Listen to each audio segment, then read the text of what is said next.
तुम किससे और क्या बोल रही हो? तुम्हें इसका परिणाम मालूम होना चाहिए।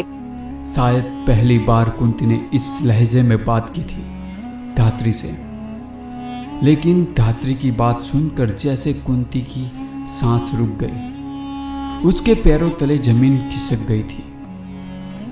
उसे अपने पिता, माता, राजा, कुंती भोज का प्यार सब कुछ अपनी आंखों के सामने दिख रहा था। धात्री उसे संभालते हुए बोली, मैंने अपनी इस उम्र में बहुत कुछ देखा है बेटी, यह सच है, लेकिन कुंती का दिल तो टूट चुका था। दिन बीतते गए, कुंती का कमरे से बाहर आना बंद हो गया। एक दिन की बात है, बाहर बादलों में हलचल मची। बिजली की आवाज ने धरती को हिला दिया। तभी कुंती को दर्द शुरू हुआ।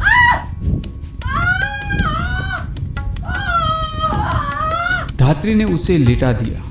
उसकी आंखों में खून उतर आया। बिजली की कड़क में उसकी कहराती आवाज धुल गई। कुछ देर के बाद एक नन्ही सी जान उसकी गोद में थी। कुंती की आंखें नम थी।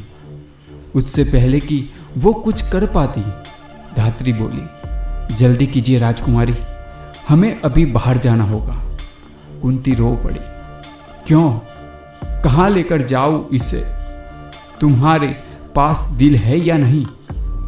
धात्री बोली, दिल हो या ना हो, आपके पास राज्य की मर्यादा है राजकुमारी। आपको इससे छोड़ना ही होगा। यही राजधर्म है। कुंती का अंत दृढ़ बढ़ गया। नहीं धात्री, मैं मां हूं इसकी, क्या गलती है इसकी? धात्री सख्त हो गई। मां नहीं राजकुमारी, आप कुंवारी मां है। महाराज के आने से पहले इसे दूर छोड़ना ही होगा। कुंती के मन में लड़ाई चल रही थी, एक और मां और दूसरी तरफ राजधर्म। उसके बच्चे को लकड़ी की पेटी में रखा। बच्चे का चेहरा दिव्य तेज से चमक रहा था। उसके कानों में जन्मजात कुंडल थे, जैसे उसकी नियति लिख रहे हो। कुंती सोच में डूबी थी। मुझे क्षमा करना पुत्र, मेरी मजबूरी ने तेरा भविष्य उजाड़ दिया। धात्री बोली, चलिए राजकुमारी, हमें निकलना होगा।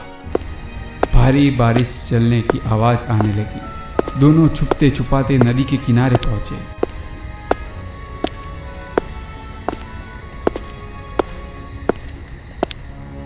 धात्री ने पेटी कुंती को दी। कुंती ने बेटे को आखिरी बार देखा।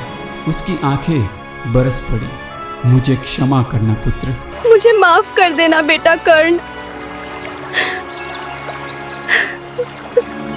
कुंती ने कांपते हाथों से बेटी को गंगा के हवाले कर दिया। उधर राधा और अधिरथ की बैलगाड़ी कीचड़ में फंसी थी। तभी राधा ने बच्चे की रोने की आवाज सुनी। वो दौड़ पड़ी। उसने पेटी खोली। भीतर तेजस्वी बच्चा मुस्कुरा रहा था। उनकी सुनहरी त्वचा, कानों में कुंडल, बड़ी आंखें, राधा की ममता जाग उठी। स्वामी देखिए, भगवान ने मुझे मां बना दिया। यह मेरा पुत्र है, मेरा कर्ण है, मेरा बच्चा, मेरा जीवन।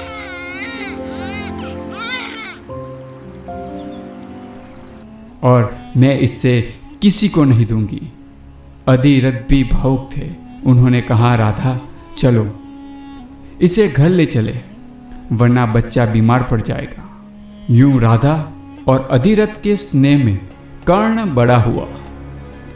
वह बचपन से ही अद्भुत था। एक दिन तालाब से कमल तोड़ कर लाया। माँ राधा ने पूछा, कर्ण तुझे कुछ हुआ तो नहीं? कर्ण मुस्कुराया, माँ मैं अधिरथ बाबा और आपका पुत्र कर्ण हूँ, मुझे कुछ नहीं होगा। एक दिन पागल बैल ने गांव में आतंक मचा दिया। कर्ण ने उसके सींग पकड़ लिए, बलपूर्वक उसे दूर फेंक दिया। लोग देखकर दंग रह गए।